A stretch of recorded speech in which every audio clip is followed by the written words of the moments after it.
Hi friends, ഇന്ന് നമുക്ക് നോക്കാം Windows 10 ലാപ്ടോപ്പ് എങ്ങനെ നമുക്കൊരു വൈഫൈ ഹോട്ട്സ്പോട്ട് ആയി ഉപയോഗിക്കാം എന്നതിനെക്കുറിച്ച്. ഞാൻ ഈ ലാപ്ടോപ്പിൽ ഒരു ലാൻഡ് ലൈൻ കണക്ഷൻ ഉപയോഗിച്ചിട്ടാണ് ഇന്റർനെറ്റ് കണക്ട് ചെയ്തിരിക്കുന്നത്.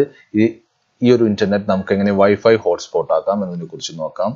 നമ്മൾ യൂഷ്വലി പെയ്ഡ് സോഫ്റ്റ്വെയർ അല്ലെങ്കിൽ ഫ്രീ സോഫ്റ്റ്വെയർ യൂസ് ചെയ്തിട്ടാണ് നമ്മുടെ ലാപ്ടോപ്പിലുള്ള അല്ലെങ്കിൽ ഡെസ്ക്ടോപ്പിലുള്ള ഇന്റർനെറ്റ് നമ്മൾ വൈഫൈ ഹോട്ട്സ്പോട്ട് ആക്കി മാറ്റുന്നത്. ഇന്റർനെറ്റ് കണക്ട് ചെയ്തിരിക്കുന്നത് വിൻഡോസ് 10 ഓൾറെഡി പ്രീ ഇൻസ്റ്റാൾഡ് ആണ് വൈഫൈ ഹോട്ട്സ്പോട്ട്. അതെങ്ങനെ നമുക്ക് ആക്ടിവേറ്റ് ചെയ്യാം എന്നതിനെ കുറിച്ച് നോക്കാം. അതിനായി നമ്മൾ കീബോർഡിലുള്ള വിൻഡോസ് ബട്ടൺ പ്രസ് ചെയ്യുക. അതിനുശേഷം ആൽഫബറ്റ് നമ്പർ I പ്രസ് ചെയ്യുക. അപ്പോൾ നമുക്ക് സെറ്റിംഗ്സ് എന്ന ഈ സ്ക്രീൻ തെളിഞ്ഞു വരുന്നതായിരിക്കും. അതിൽ നെറ്റ്വർക്ക് ആൻഡ് ഇന്റർനെറ്റ് ക്ലിക്ക് ചെയ്യുക. അതിനുശേഷം നമ്മൾ മൊബൈൽ ഹോട്ട്സ്പോട്ട് ക്ലിക്ക് ചെയ്യുക. അപ്പോൾ നമുക്ക് കാണാം share my internet connection with other device, അത് ഓൺ ചെയ്യുക. അതിനുശേഷം നമുക്ക് നെറ്റ്വർക്ക് നെയിം കാണാം, പാസ്വേഡും ഇവിടെ കാണാൻ സാധിക്കുന്നതായിരിക്കും.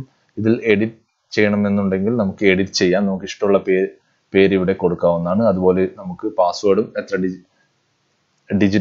ഡിജിറ്റ് വേണമെങ്കിലും കൊടുക്കാം. അറ്റ്ലീസ്റ്റ് 8 ക്യാരക്ടേഴ്സ് ആയിരിക്കണം. എബവ് 8 ആയിരിക്കും എപ്പോഴും നല്ലത്. അതിനുശേഷം നമുക്ക് സേവ് ചെയ്യാം.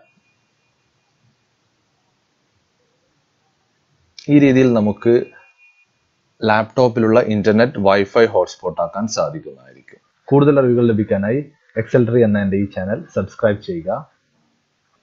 Okay friends, thanks for watching my video. By.